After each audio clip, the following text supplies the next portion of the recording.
Assalamualaikum warahmatullahi wabarakatuh. Waalaikumsalam warahmatullahi wabarakatuh. Sampurasun. Rampes. Kembali lagi sama kita di Ngapel Ngawangkong FPL. Di episode kali ini kita akan ngebahas pertandingan kemarin Pak ya. Tuh. Ada shocking moment nih. Yang pertama itu ada di biasalah tim pelawak merah. Kalau kata fans MU yang sebelumnya di podcast kita itu tim pelawak merah. Ya betul. Jadi bukan setan merah lagi. Setan merah lagi jadi pelawak merah. Pelawak merah ya. Jadi kita bahas Manchester United yang kalah 4-0 di kandang Brentford. Betul.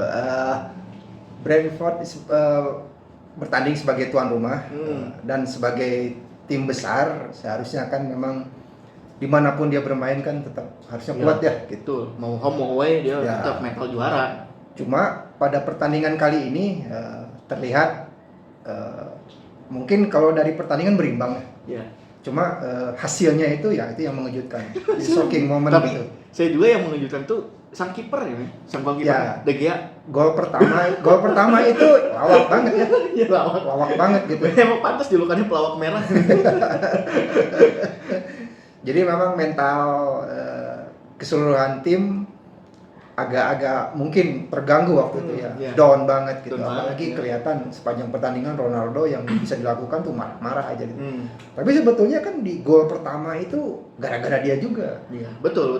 Dia itu kehilangan bola dan kesentuh dikit dia jatuh gitu dan minta seharusnya dia berharap wasit menghentikan pertandingan mungkin, tapi bola kerebut dan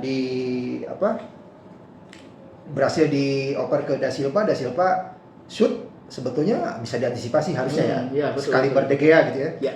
Tapi karena dia tuh ngelawak saat itu gol. Betul ya. MU 2 kali main, 2 kali kalah. Gol kedua juga ya De Gea juga ngasih ke Christensen di mana Christensen lagi di press. Erikson Pak. Erikson.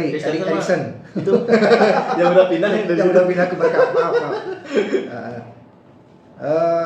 Kerebut jadi tembak dan De Gea salah baca arah bola itu. Kayaknya De Gea nonton Persib ya. Kayaknya sama itu proses gol itu. Kayak Persib ngasih ke Robbie Darwish gitu. Kayak gitu. Sama Jadi banget. buat fans MU mungkin saat ini sedang bersedih ya, bukan berduka ya. Karena tidak ada yang meninggal. Cuma kayaknya bersedih dan berharap jangan dulu masuk goa.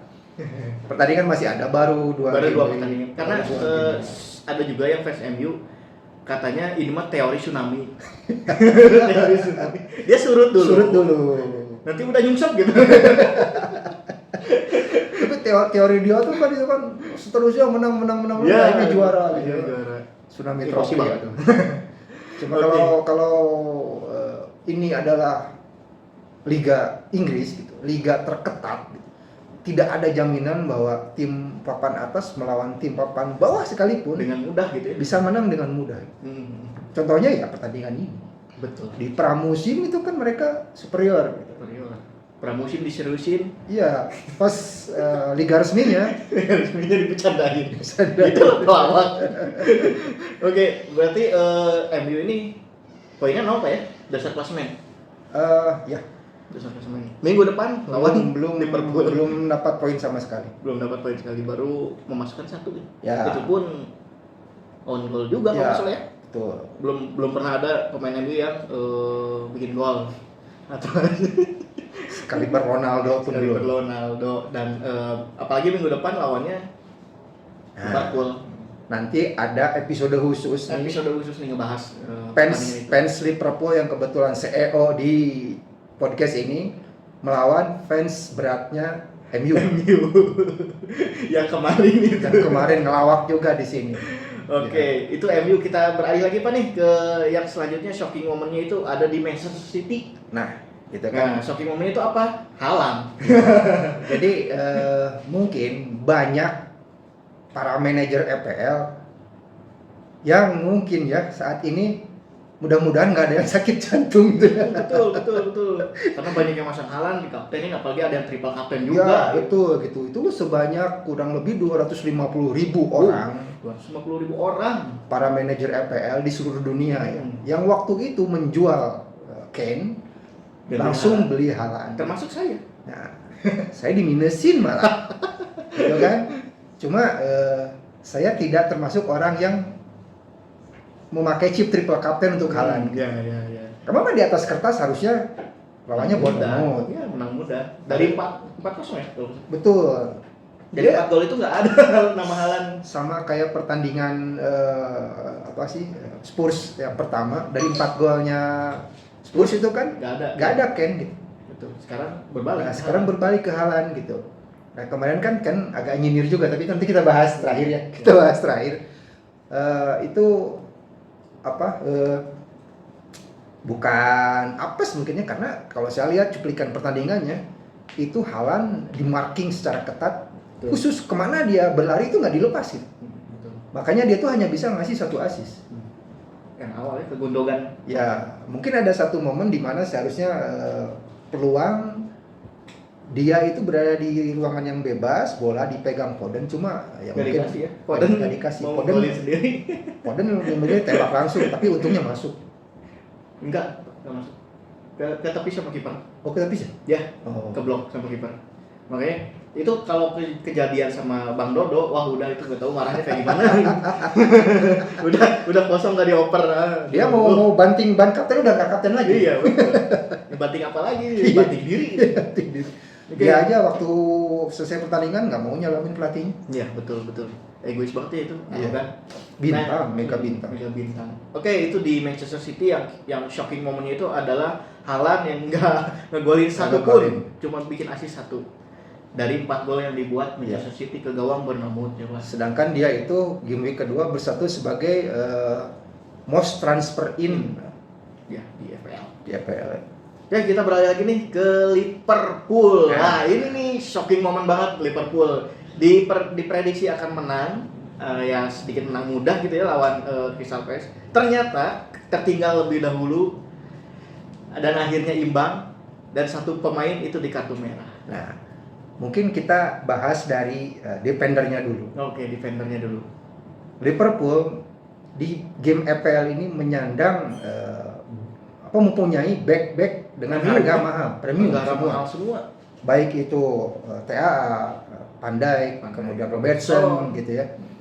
Cuma sampai game week kedua itu nggak pernah clean sheet. Itu mereka nyumbang poinnya itu tipis tipis banget gitu. Terus memang nggak pernah clean sheet ya, akhirnya buat seorang defender kan memang kegagalan itu. Jadi ini mah harga maksimal, poin minimal. Itu terbalik dari saya. Mereka ketinggalan terlebih dulu dengan gol yang cukup spektakuler dari Wilfried Zaha ya. Zaha. Terus yang paling mengejutkannya, shocking momennya itu ya semua fans Liverpool terkejut tuh ketika Nunes dapat kartu merah. Ya. Bukan hanya fans Liverpool aja ya, jadi semua juga kan karena mata tertuju kepada dia. Dia tidak bisa mengontrol emosinya. Ya, mungkin kayaknya belum siap di IPL. Ada teman kita yang memang ngasih caption itu, Nunes tuh belum siap bermain di EPL. Artinya apa? Dia itu mungkin harus melihat bahwa sebelumnya mungkin dia di Liga apa? Portugal, di Benfica. Di Liga Portugal. Mungkin dia tidak terlalu dipressing dan diprovokasi terlalu ketat oleh defender-defender di liga sana. Cuma di Liga EPL ini kelihatan kan di beberapa kali highlight gitu. Ya, provokasi. Dia itu kan memang body contact, entahlah itu verbal juga gitu kan. Kelihatan beberapa kali momen dia adu verbal tuh dengan si Joachim Andersen ya, back nasional Denmark juga. Dan akhirnya di satu momen itu, di menit itu berawal dari provokasi verbal, Nunes berbalik menanduk. Nanti ala-ala Zidane ya. Ya, sayangnya dibuka. Karena memang si Andersennya ini tinggi ya. Tinggi gede, jadi dia nanduknya kena dagu kalau nggak salah. Tapi kan itu drama kan kalau di liga itu langsung seolah-olah ditinju gitu. Betul sekali. Tapi kan memang itu suatu tindakan yang tidak sportif ya. Langsung pasti dihukum berat.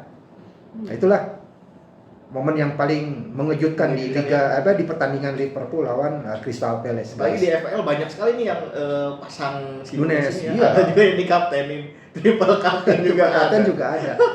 -2 dikali 3 ya. Jadi -6. Mantap. Lanjutkan Nunes. Ada tuh teman kita juga sebetulnya pasang Nunes minus, pasang siapa lagi? Mitrovic minus. Pasang siapa lagi back yang on goal tuh minus juga gitu. Saliba ya on goal. Itu. Apes sih pokoknya. Apes pokoknya ya. Tuh. Oke, itu untuk Liverpool. Shocking momennya ada di Nunes. Nunes yang dapat kartu merah karena provokasi dari Anderson. Oke, selanjutnya kita ada ke Chelsea melawan Spurs. Wah, ini pertandingan sangat panas nih, derby London. Panas dari awal sampai akhir. Makanya saya masih pakai jersey ini karena ikut dibahas gitu. Katanya banyak yang bilang wasitnya Taylor ya? Ya, Anthony Taylor ini memang musuh abadi dari Chelsea katanya. Dan ya banyak sekali lah intrik-intrik di pertandingan ini, semacam tadi salah satunya itu wasit, yang kedua itu antara dua pelatih. Ini yang ramai antara dua pelatih. Gimana Pak, nih shocking momennya apa nih? Yang pertama rekornya putus. Rekornya putus seperti di podcast sebelumnya. Chelsea selalu menang dan tidak pernah kebobolan. Jadi pertandingan kali ini rekor itu putus. Walaupun satu rekor itu Anthony Conte tidak pernah menang lawan Tuchel itu masih berlaku itu. Cuma untuk klub gitu, itu rekor selalu menang dan tidak pernah kebobolan itu putus ya.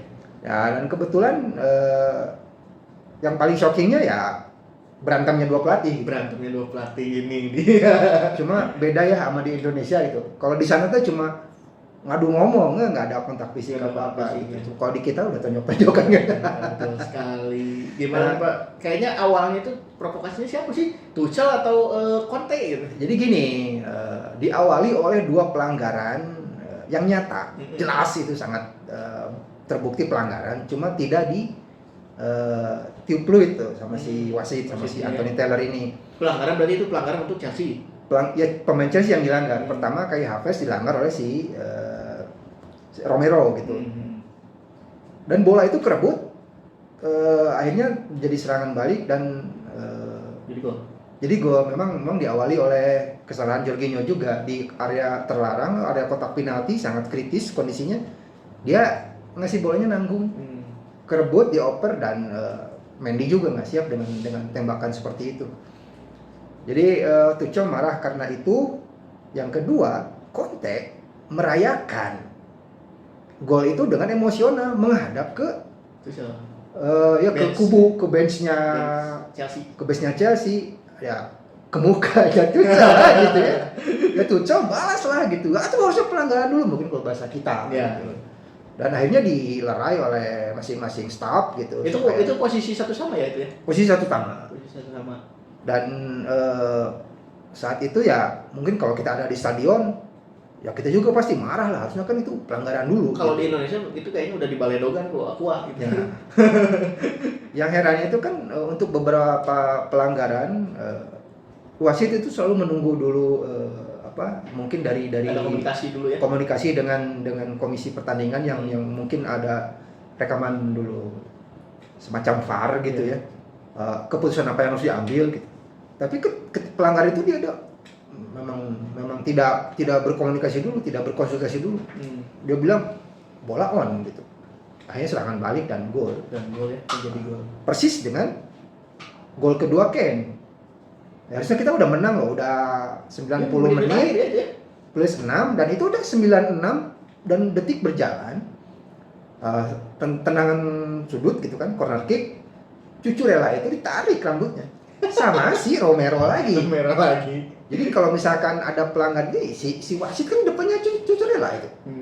Tidak lihat sama dia. Mungkin dia ngelihat cuma entahlah gitu ya. Siga anu memang ngewa we ka Chelsea teh. Siga memang mun Chelsea wasitna iya apes gitu. Memang betul waktu itu.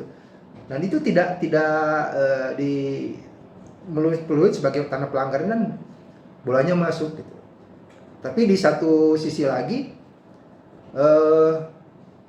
taktik Conte untuk membuat satu tim dengan postur tinggi-tinggi di gol kedua itu memang terbukti. Terbukti ya. Jadi dia mau pemain itu yang posturnya 185 ke atas. Ya, gitu. Jadi memang waktu itu dari 3 pemain Spurs yang tinggi-tinggi hanya diladeni oleh Thiago. Enggak. Curla jatuh. Jatuhnya. Dan Thiago tuh nggak bisa apa-apa, mungkin segininya ketika loncat. Betul. Dan Koulibaly waktu itu tidak menutup berduel dengan pemain-pemain Spurs gitu. Entah waktu itu memang kejadiannya memang harus seperti itu ya. Dan selebrasinya emosional juga ya. Nah, gol kedua itu yang ketika James bikin gol tuh Tuchel malah berlari melewati benchnya Spurs. Untung juga. Itu provokasi sebetulnya. Untung Conte diam aja. Nah, yang paling shocking itu kan di ujung pertandingan. Di ujung pertandingan ketika mereka berjabat tangan. Ya, ketika peluit tanda pertandingan berakhir, mereka kan umumnya biasanya kan antara dua manajer pelatih itu bersalaman. Ya, betul. Cuma Conte itu bersalaman dingin, wajahnya dia kemana aja gitu. Nah itu Tuchel tersinggung.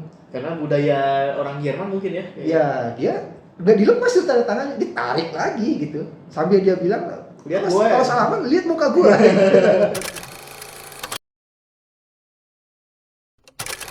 Aduh, itu akhirnya 2 pelatih itu di kartu merah, guys. Berarti pertandingan selanjutnya tidak bisa mendampingi timnya masing-masing. Betul. Mungkin zamannya Mourinho juga dulu ketika dia dilarang mendampingi dan dia duduk di bangku penonton, tapi tetap aja dia pakai alat komunikasi ke staffnya. Beri instruksinya ya. Iya. Gitu. Oke, itu shocking moment banget nih. Klimaksnya ada di pertandingan terakhir di game week kedua. EPL ini emang penuh penuh kejutan. Di game week kedua aja udah banyak banget nih kejutan-kejutannya kayak MU tadi, terus Liverpool juga, City dengan Haaland yang tidak bisa ngegolin. Terus yang terakhir ini, wah ini kejutan yang paling Ini karena di episode sebelumnya tim kami menyindir kepada seorang striker yang ketika pramusim gacor, ketika liga betulannya kok mendem gitu. Akhirnya dia bisa membuktikan diri bahwa dia pantas. Dia membalas sindiran mungkin cibiran atau nyinyiran penggemar bola seluruh dunia. Ya, dengan dia most transfer ya. Most transfer in 75% dari total yang main FPL. Itu kan suatu angka yang amazing ya dibanding Salah gitu yang jauh di bawah 50%-an. Dia itu berhasil melesakan 2 gol dan 1 assist. Nah, itu. Arsenal di game week kedua dia pemain dengan poin tertinggi di FPL 19 poin. Ya, selamat buat yang punya Gabjes di kapten, apalagi triple kapten. Betul sekali. Poinnya pasti maksimal. Kayaknya si Gabjes ini nonton podcast kita juga ya, karena kita sindir. Karena si Jesus ini kayaknya kesindir sama podcast kita karena dia tuh sebab orang Cimaunya. Wah, Cimau betul. Yes. Dia ngerti bahasa kita, jadi tingali weh gitu. Mungkin bahasanya gitu. Itu si Gabjes ya. Akhirnya pecah telur juga di game week kedua dengan 2 golnya ke gawang Manchester kan? Ya, selamat untuk fans Arsenal. Selamat. Ya. Oke, itu pertandingan 4-2 Pak. 4-2 ya. Kebobolan. Selain Gabjes ada Saka juga 1 gol 1 assist dan Saka konsisten juga.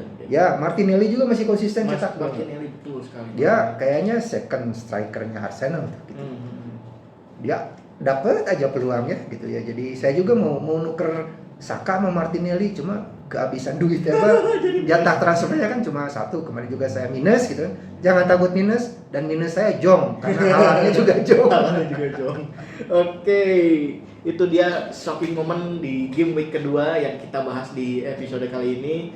Jika teman-teman ada komentar lain, silahkan di kolom komentar aja ya, diisi di kolom komentar. Komentarnya apa? Bebas. Atau ada yang mau memihak ke klub tertentu gitu ya. Kalau nggak setuju dengan pendapat kita, kenapa misalnya itu nggak ada yang lebih mengejutkan lagi apa gitu, itu saja. Iya gitu. Tulis aja di komen. Nggak apa-apa gitu, komen aja. Oke, cukup sekian aja Pak. Sip. Nanti kita ketemu lagi di episode selanjutnya bahas preview game week ketiga. Oke. Untuk episode kali ini kita cukupkan sekian. Jangan lupa subscribe, like, komen, dan share ke teman-temannya semua ya. Semoga konten ini bermanfaat untuk kalian dan terima kasih yang udah menonton. Jangan lupa share ke teman-temannya semua. Oke. Sekian dari kami. Salam ngapel. Wassalamualaikum warahmatullahi wabarakatuh. Waalaikumsalam.